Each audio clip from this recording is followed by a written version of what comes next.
The engines roared like thunder across the quiet countryside highway. The sun was dipping low, painting the asphalt gold as the Iron Serpent's biker club cruised in formation, chrome gleaming, leather jackets catching the light, dust swirling behind them. To strangers, they looked dangerous, tattoos, scars, and roaring machines, but to those who knew them, they were a brotherhood that believed in loyalty, justice, and protecting the weak. At the front rode Hawk, the leader. A man of few words, eyes hidden behind dark aviators, a cross hanging from his neck. He had seen too much of the world, wars, broken families, betrayal, but he still believed in one thing: you never turn your back when someone's in trouble. As they slowed near an old gas station, the air changed. The laughter of the men dimmed. Hawk raised a hand, signaling them to halt.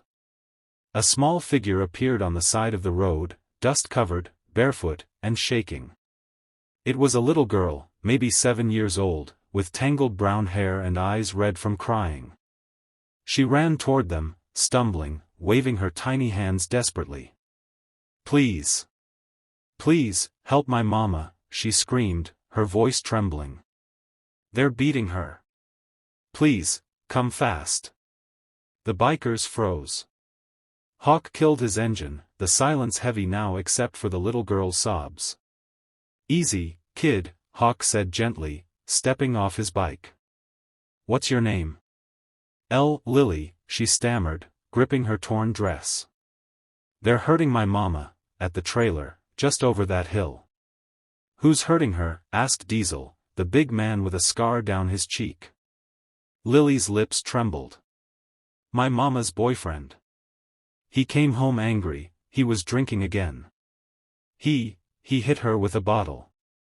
She told me to run." Her small voice broke into a sob. The bikers exchanged glances. They had seen pain before, but nothing hit harder than seeing it through a child's tears. Hawk clenched his jaw, then turned to his men. "Brothers," he said low but firm, "we ride." The engines roared back to life like a storm brewing in the distance. Lily climbed onto Hawk's bike, her tiny hands clutching his jacket as he said, "Don't worry, kid. We got your mama." They followed her directions down a dirt road that led to a broken-down trailer sitting alone in a field. From a distance, they could already hear shouting. A man's voice, angry, slurred. A woman's cry. "Stay back," Hawk told Lily, handing her to one of the men. Then he walked toward the trailer, boots crunching on gravel, while the rest of the gang spread out like a silent army. The door burst open. A tall man stumbled out, shirt unbuttoned, holding a broken bottle. His eyes were wild. "Who the hell are you?" he spat. Hawk didn't answer.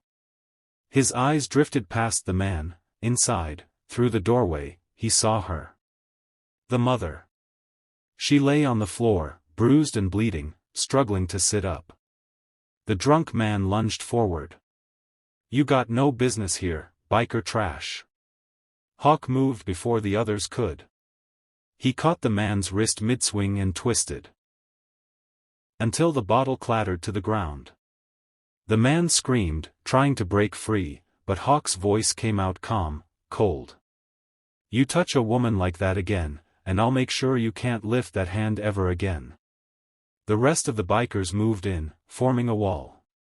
Diesel grabbed the man and pinned him to the ground, while another biker checked on the woman. She tried to speak, whispering, "Lily, where's Lily?" "She's safe," Hawk said softly, crouching beside her. "Your daughter found us." Tears welled in her eyes. She ran? "Oh, thank God." Hawk motioned for his medic, Doc, who carried a first aid kit in his saddlebag. "Fix her up," Hawk ordered. "And call the sheriff." The abuser spat blood, glaring at them. "You think you can just walk in here and play heroes? You'll regret this." Hawk looked down at him, his voice like iron. "We don't play heroes, son. We become them when no one else will." The sound of sirens grew faint in the distance. Doc must have radioed for help. The man struggled again, cursing, but Diesel's boot on his back kept him down. Lily came running when she saw her mama sitting up. "Mama," she cried, throwing her arms around her. The woman wept, hugging her little girl tight. "Thank you," she whispered to Hawk through her tears. "You saved my life." Hawk stood silent, removing his sunglasses. For a moment, his hardened eyes softened. "No, ma'am. Your little girl did. She's braver than most men I know." When the sheriff arrived, the bikers stayed back. They didn't need credit or thanks. But the sheriff, a gray-haired man who knew Hawk from another time, nodded to him with respect. "Still ridin' for justice, huh, Hawk?" he said quietly. "Always," Hawk replied. "Some people don't have anyone to stand up for them." As they rode off, the little girl waved from the back of the ambulance, holding her mama's hand. The bikers raised their fists in silent salute before disappearing into the horizon. But something in Hawk's gut told him it wasn't over. He'd seen that kind of man before, the kind who didn't learn, who came back with vengeance. And he knew this wasn't just a rescue. It was the beginning of a storm. That night, at a dusty roadside diner, Hawk sat with his crew. The neon lights flickered, and the men were quiet. Diesel finally broke the silence. "You think that guy's gonna stay locked up?" Hawk shook his head. "Not long. But when he gets out, he's gonna come lookin'. And I don't like leaving things unfinished." Doc leaned forward. "So what's the plan?" Hawk's eyes narrowed. "We protect them. That woman and her girl. Until that coward learns what fear really feels like." The others nodded without hesitation. For the Iron Serpents, it wasn't just about the ride, it was about the road that led to redemption. Outside, the night wind howled. In the distance, the same little girl, Lily, slept in a hospital bed beside her recovering mother, safe for now, unaware that a brotherhood of leather and chrome had silently